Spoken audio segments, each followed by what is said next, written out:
আসসালামু আলাইকুম রহমতুল্লাহি ওবারাকাতু। সম্মানিত দর্শক ভাই এবং বোনেরা, কাছে এবং দূরে থেকে যারা আমার এই অনুষ্ঠান দেখতেছেন, সকলকেই জানাই আন্তরিক মোবারকবাদ।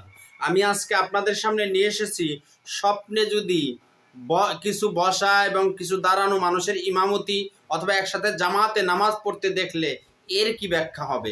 এই ব্যাখ্যা কি ভালো কিছু, আমাদের জীবনে ভালো কিছু আসতে চলেছে তার ইঙ্গিত, নাকি খারাপ কিছু আসতে চলেছে তার ইঙ্গিত? আসুন আমরা জেনে নেই ইসলাম কি বলে এবং স্বপ্নের ব্যাখ্যার ইমামগণ কি উল্লেখ করেন। স্বপ্নে কিছু লোক বসা এবং কিছু লোক দাঁড়ানো লোকের ইমামতি করতে দেখলে, এমন জায়গায় কেউ নামাজের ইমামতি করতেছে যে স্বপ্নে দেখলো যে তার পিছনে যারা নামাজ পড়তেছে কিছু লোক বসা এবং কিছু লোক দাঁড়ানো অবস্থায় আছে দেখলে, স্বপ্ন দশটা তাহলে ধনী গরিব উভয় শ্রেণীর কাজের দায়িত্ব নিবে তার ইঙ্গিত বহন করে। স্বপ্নে দেখলো কোনো ব্যক্তি যে সে নিজে ইমাম হয়েছে, তার পিছনে মানুষেরা নামাজ আদায় করতেছে, কিছু লোক দাঁড়িয়ে নামাজ আদায় করতেছে, কিছু লোক বসে নামাজ আদায় করতেছে।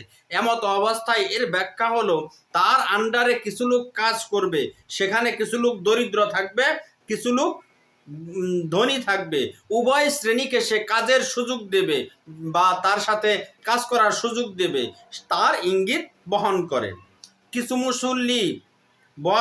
বসা মুসল্লি নিয়ে বসে ইমামতি করতে দেখলে, কেউ দেখলো যে কিছু মুসল্লি নিয়ে যে একজন স্বপ্নে দেখলো যে সে বসে ইমামতি করতেছে, মুসল্লিরাও বসে আছে, সেও বসে নামাজ পড়াচ্ছে, বসে বসেই নামাজের ইমামতি করতেছে, তাহলে তারা কাপড় চুরি করা বা পানিতে ডুবা দরিদ্রদের মতো পরিস্থিতির সম্মুখীন হবে। হয়তোবা তাদেরকে, যেরকম হাদিস শরীফের মধ্যে বলা হয়েছে যে নামাজের মধ্যে যারা চুরি করে তাদেরকে সবচাইতে নিকৃষ্ট চোর বলা হয়েছে। এখানে এইভাবে ইমামতি করতে দেখলে বুঝতে হবে তারা অচিরেই হয়তো কোনো জিনিস বা কোনো কিছু মালিকের অনুমতি ছাড়া গ্রহণ করবে। তার মধ্যে কাপড় হতে পারে, অথবা পানিতে ডুব দিয়ে কোনো কিছু চুরি করতে পারে, মাছ চুরি করতে পারে। দরিদ্র, এরকম ছেঁচড়া দরিদ্র চোর ব্যক্তি, তাদের মতো পরিস্থিতি যারা যে নামাজ পড়তে দেখলো তার এবং তার সঙ্গী সাথীদের সৃষ্টি হতে পারে, তার ইঙ্গিত বহন করে। এক্ষেত্রে আমাদের উচিত হলো, এই ধরনের স্বপ্ন দেখলে আমাদের উচিত হলো যে আল্লাহর কাছে ক্ষমা প্রার্থনা করা, তওবা ইস্তেগফার করা, 2 রাকাত নামাজ পড়ে আল্লাহর কাছে এই দোয়া করা যে আল্লাহ তাআলা যেন আমাদের এই স্বপ্নের ফলাফল থেকে আল্লাহ তাআলা হেফাজত করেন।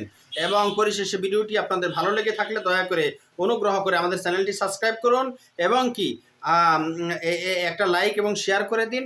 আর আপনাদের জীবন ঘনিষ্ঠ কোনো স্বপ্নের ব্যাখ্যা সহ ইসলামিক কোনো বিষয় জানার থাকলে আমাদের কমেন্ট বক্সে প্রশ্ন করুন, আমরা উত্তর দেওয়ার চেষ্টা করবো ইনশাআল্লাহ।